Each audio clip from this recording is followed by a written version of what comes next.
Today we'd like to talk about FSMA and dietary supplements and the purported exemption that applies to them.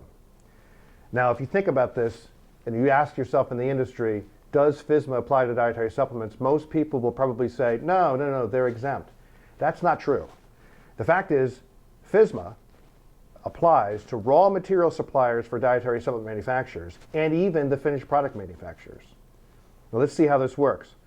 Under the Dietary Supplement Health Education Act, FDA was given the authority to create dietary supplement good manufacturing practices, which the agency did. They're called dietary supplement GMPs. They're like drug GMPs.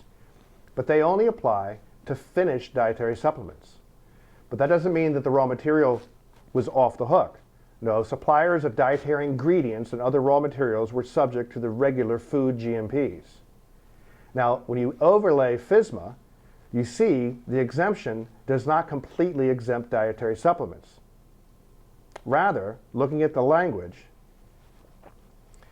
nothing shall apply to any facility that is in compliance with Section 402 G2 and 761 of the FDCA.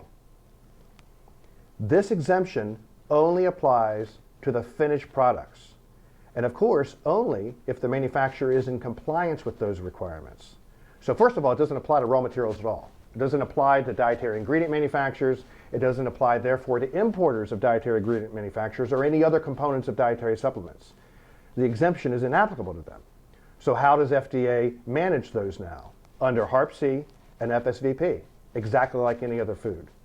That, I think, is a part of this exemption that many in the industry don't recognize. That just because you're supplying a dietary ingredient does not mean you are exempt from FSVP.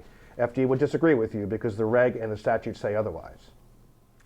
Now, for finished product manufacturers, it's also true that the exemption is somewhat limited.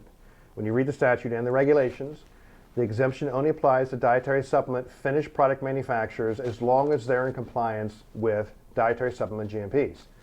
So if a facility is not in compliance with dietary supplement GMPs, then the agency has the option to bring a case against that facility based upon the violation of dietary supplement GMPs, or in that case, that facility would be considered to be subject to FSMA. So the agency could also bring a case against the industry or that company for Harp C violations. Now, I had mentioned in various places that it's easier for the FDA to prosecute a Harp C violation than it is to prosecute the old traditional food reg requirements, because all they have to do is show the failure to have a plan, and that brings in an immediate prohibited act. So it is something for even finished dietary supplement manufacturers to be worried about. Now, there's another wrinkle to this exemption. It's not uncommon for one facility to manufacture dietary supplements as finished products, but also other foods. They might be conventional foods, like shakes, or they might be dietary ingredients that are used in the manufacture of their own product or other people's products. Well, when that happens, that's a mixed facility, and that facility will be subject to the dietary supplement GMPs as well as Harp C, and if they're an importer, FSVP.